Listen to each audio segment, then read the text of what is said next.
Existem momentos na vida tão errados que o tempo parece desacelerar, onde cada pessoa na sala para de respirar exatamente ao mesmo tempo.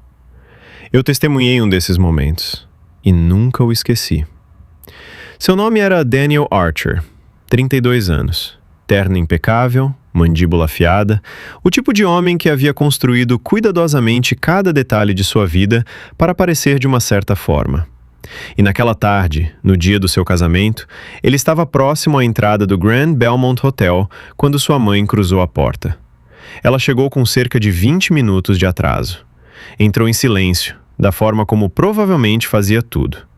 Vestido simples de algodão, sapatos gastos, uma bolsa que conheceu tempos melhores. Ela olhou para a sala com os olhos arregalados, absorvendo tudo, e ela estava sorrindo. Ela estava orgulhosa dele. Daniel a viu do outro lado do saguão. E algo em seu rosto, algo que percebi antes que ele tivesse tempo de esconder, mudou. Não era amor, não era alívio. Era a expressão de um homem que acabara de ver seu passado aparecer em um lugar onde não havia sido convidado. Deixa eu te pintar um quadro de como era aquela sala. Lustres de cristal que capturavam a luz como cachoeiras congeladas. Rosas brancas trazidas de avião do Equador, dispostas em torres que alcançavam um teto pintado de ouro. Um quarteto de cordas encostado no canto, tocando algo elegante que flutuava pelo ar como se pertencesse ali. 400 convidados, cada um vestido de uma forma que dizia: "Nunca me preocupei com dinheiro um único dia da minha vida." Daniel havia entrado nesse mundo tanto quanto havia construído seu caminho até ele. Sua noiva, Cassandra, era extraordinária. Seu vestido costurado à mão por um estilista cujo nome eu não me atreveria a mencionar. Sua família trouxe pessoas de Londres, Dubai e São Paulo só para vê-la caminhar pelo corredor. Seu pai, Richard, sentava à mesa principal. Cabelos prateados, sereno. O tipo de silêncio que não precisa se anunciar. E então, havia Margaret. De pé logo dentro daquelas enormes portas douradas, segurando sua velha bolsa com as duas mãos. Em uma sala projetada para impressionar, ela parecia uma palavra escrita errada. Todos podiam ver. Todos fingiam não notar. Exceto Daniel. Ele notou. Ele notou tudo. Ele atravessou a sala em direção a ela. Por um breve segundo, um segundo impossível e esperançoso, pensei que ele fosse abraçá-la. Ele parou a 2 passos dela. "Você não deveria ter vindo", ele disse. Sua voz era baixa, mas não baixa o suficiente. Margaret piscou. "Daniel, eu sou sua mãe." "Eu sei quem você é." Ele não desviou o olhar, não se abalou. "Mas este não é o seu lugar. Você vai me envergonhar na frente de pessoas que não posso me dar ao luxo de envergonhar." Ela abriu a boca. Fechou. Ele já havia se virado para o segurança mais próximo, um homem alto perto da entrada, e dado a ele um único aceno de cabeça. "Por favor, acompanhe minha convidada até a saída. Ela não ficará." Convidada. Não mãe. Nem mesmo ela. Convidada. A palavra caiu na sala como algo derrubado de uma altura. Algumas cabeças se viraram, depois algumas mais. E então o quarteto de cordas, nunca entenderei como eles sentiram, simplesmente parou de tocar. O silêncio que se seguiu foi enorme. Margaret ficou ali de pé no meio de tudo, ainda segurando sua bolsa, ainda olhando para seu filho. Como se estivesse esperando que ele percebesse o que acabara de dizer. Ele não percebeu. 400 pessoas e nenhuma disse uma palavra em voz alta. Mas os cochichos, aqueles cochichos urgentes e desconfortáveis que passam entre as pessoas quando algo terrível acontece em um lugar bonito, começaram quase imediatamente. "Aquela é a mãe dele?" "Acho que sim. Sim." "Por que ela? Ele acabou de..." Uma mulher na mesa mais próxima de mim pressionou os dedos sobre os lábios. Seu marido estendeu a mão e tocou seu braço sem olhar para ela, como se precisasse de algo para se agarrar. Cassandra havia ficado completamente imóvel perto do arco floral onde a cerimônia deveria começar. Ela observava Daniel com uma expressão que eu não conseguia decifrar totalmente. Não exatamente choque, mas como alguém que acabou de ouvir uma frase e ainda não tem certeza em que língua foi dita. Seu pai, Richard, não disse nada. Ele simplesmente girou seu copo lentamente sobre a toalha de mesa, uma vez, e observou. O sócio de Daniel, um homem que eu reconhecia, alguém que havia feito um brinde no jantar de ensaio na noite anterior, se inclinou para sua esposa e disse algo. Ela balançou a cabeça e olhou para o outro lado. E Daniel ficou de pé no centro de tudo, ombros eretos, maxilar tenso, já olhando além de sua mãe para o resto da sala. Esta é a parte em que mais penso. Margaret não discutiu. Ela não levantou a voz, não agarrou a manga dele, não chorou, não visivelmente, não naquele momento. Ela simplesmente o olhou por um longo momento. Tempo suficiente para ser desconfortável. Tempo suficiente para que alguns convidados desviassem o olhar porque observar aquilo parecia demais, como testemunhar algo privado. Então ela assentiu. Uma vez. E começou a caminhar em direção à porta. Devagar. Firmemente. Com o queixo nivelado e as costas eretas. Havia uma dignidade nisso que na época não fazia sentido para mim. Quando alguém te humilha, quando a pessoa que você criou olha para você como um inconveniente na frente de 400 pessoas, você deveria desabar, não é? Você deveria chorar, ou discutir, ou exigir uma explicação. Mas Margaret caminhava como uma mulher que havia feito as pazes com algo há muito tempo. E aquela calma antinatural e de partir o coração, foi a coisa mais perturbadora que vi naquela tarde. Porque não parecia uma rendição. Parecia uma mulher que já sabia como essa história terminava. Perto do fundo da sala, uma mulher pequena com quase 70 anos tinha a mão pressionada contra o peito, como se tentasse conter algo. Seu nome era Glória. Soube isso mais tarde. Ela conhecia Margaret havia mais de 30 anos. Ela começou a falar com a mulher ao lado em voz baixa e entrecortada, puxando memórias como se fossem coisas pesadas. Ela disse que Margaret havia trabalhado em 3 empregos quando Daniel estava no ensino médio. Limpeza hospitalar de manhã, caixa de supermercado à tarde, costuras, cosendo à mão roupas de outras pessoas na mesa da cozinha nos fins de semana, porque não podia pagar um quarto de costura, muito menos uma máquina de costura decente. Ela disse que Margaret havia usado o mesmo casaco de inverno por 11 anos, que o forro havia rasgado muito antes de ela parar de usá-la. Ela disse que Daniel havia ganho uma bolsa parcial para a universidade. Parcial. A voz de Glória baixou. Ela vendeu coisas. Tudo o que podia. E havia uma coisa... Ela parou. Apertou os lábios. Ela me disse que nunca contaria para ele. Fez com que eu prometesse que também não contaria. Por quê? Perguntou a mulher ao lado. Porque ela queria que ele acreditasse em si mesmo, disse Glória. Ela achava que se ele soubesse quanto havia custado para ela, carregaria a culpa. E ela não queria que ele carregasse nada pesado. Ela olhou para a porta a qual Margaret quase havia chegado. Ela só queria que ele voasse. Margaret estava a 3 passos da saída.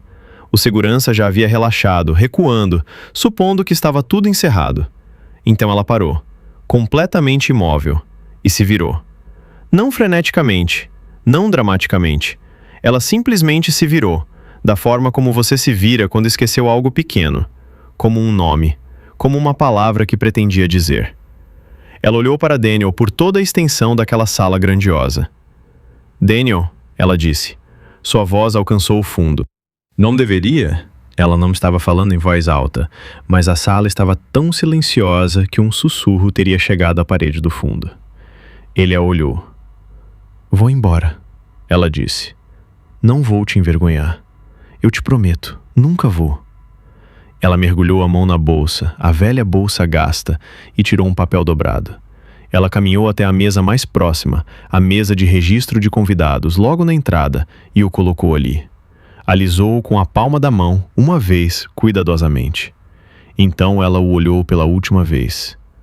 Só pensei, ela disse baixinho, que você talvez quisesse saber de onde veio sua educação. E ela saiu. A porta fechou atrás dela sem fazer nenhum som. Ninguém se moveu.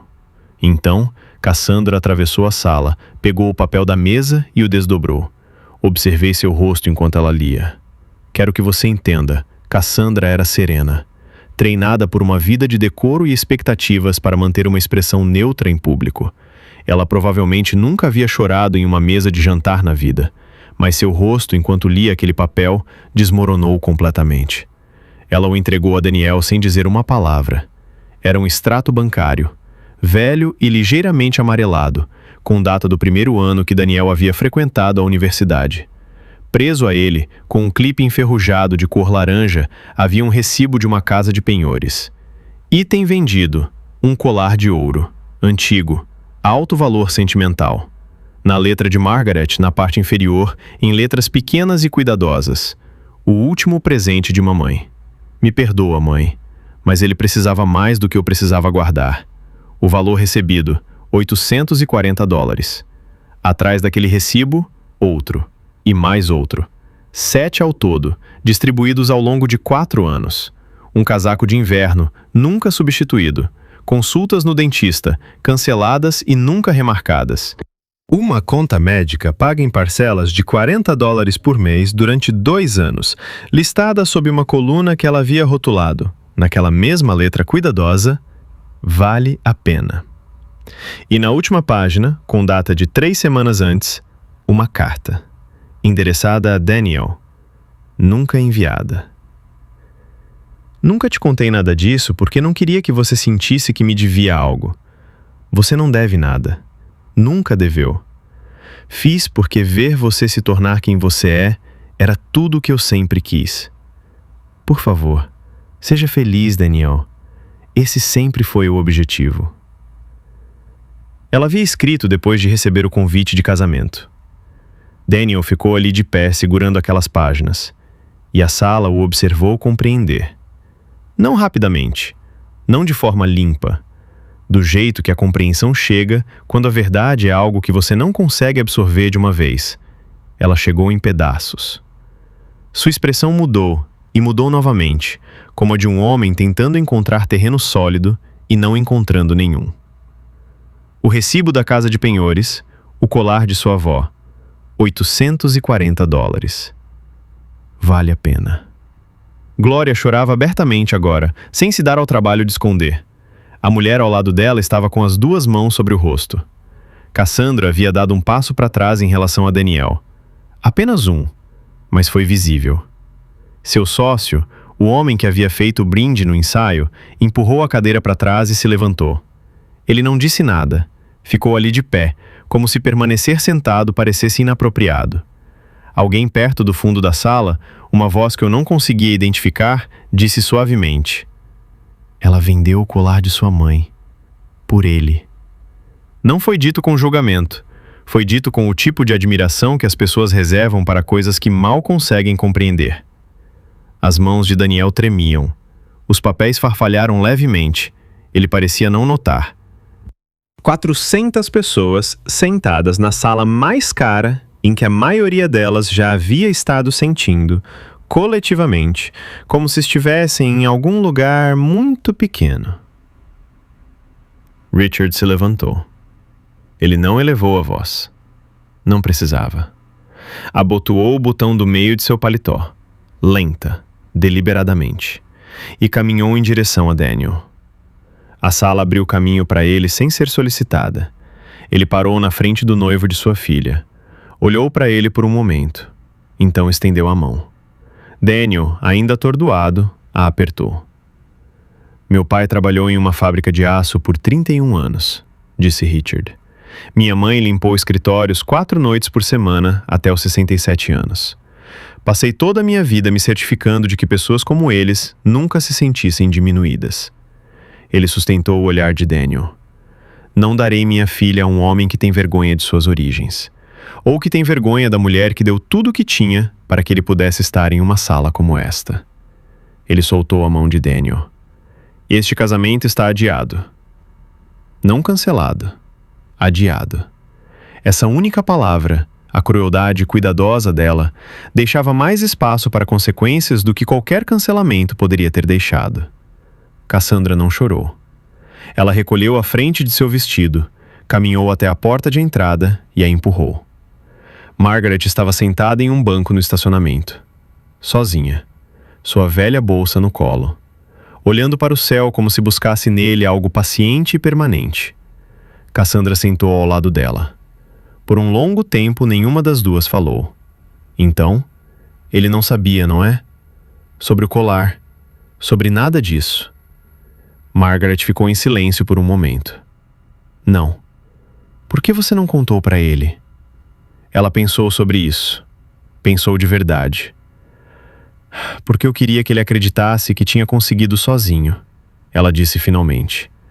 Queria que ele se sentisse capaz, forte, como se nada fosse grande demais para ele.